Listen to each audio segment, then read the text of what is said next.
EU plot to oust Lord Frost backfires, proves he's right man for the job. EU attempts to oust Brexit Minister Lord David Frost prove he is on the right track, and Boris Johnson must resist all attempts to replace him, a Brexit campaigner has insisted. Jane Addy was speaking after widespread reports that EU officials were trying to persuade the Prime Minister to remove Lord Frost, formerly the UK's chief Brexit negotiator, from his cabinet role. Lord Frost is understood to have ruffled feathers in Brussels with his combative approach, especially with respect to the Northern Ireland Protocol, which critics claim has resulted in a border down the Irish Sea.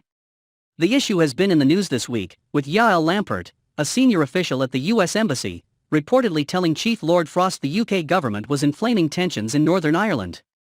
Ms. Addy, director of the grassroots, cross-party campaign group Get Britain Out, said, "These complaints show how little the European Union and US President Joe Biden have been paying attention since Boris Johnson became Prime Minister.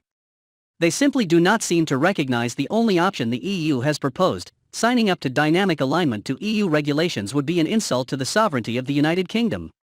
Britain was no longer a member of the bloc, and it was high time the EU and Mr. Biden understood this," Ms. Addy said. She added, "Every time the EU complain about Lord Frost and his commitment to Brexit, I am even more convinced he is the right man for the job. The Prime Minister must continue his support for Lord Frost and make sure there is no chink in our armor for the EU to exploit." The EU's approach to dealing with Lord Frost makes one thing very clear to me: they thought Michael Gove was a pushover who would capitulate to their wishes. Now, with Frost remaining strong, they are finding themselves facing a brick wall willing to call their bluff. "I certainly know which kind of negotiator I would prefer to be advocating the priorities of Brexiteers."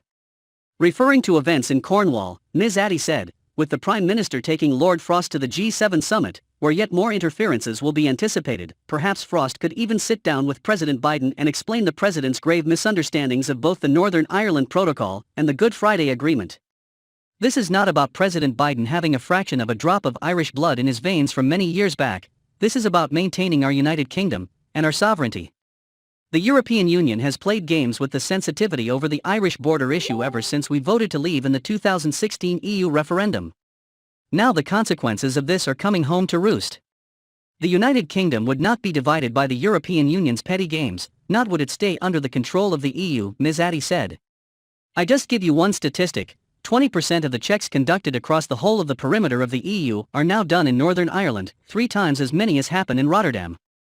Mr. Johnson also denied reports of a rift between himself and the President, saying, "The President didn't say anything of the kind.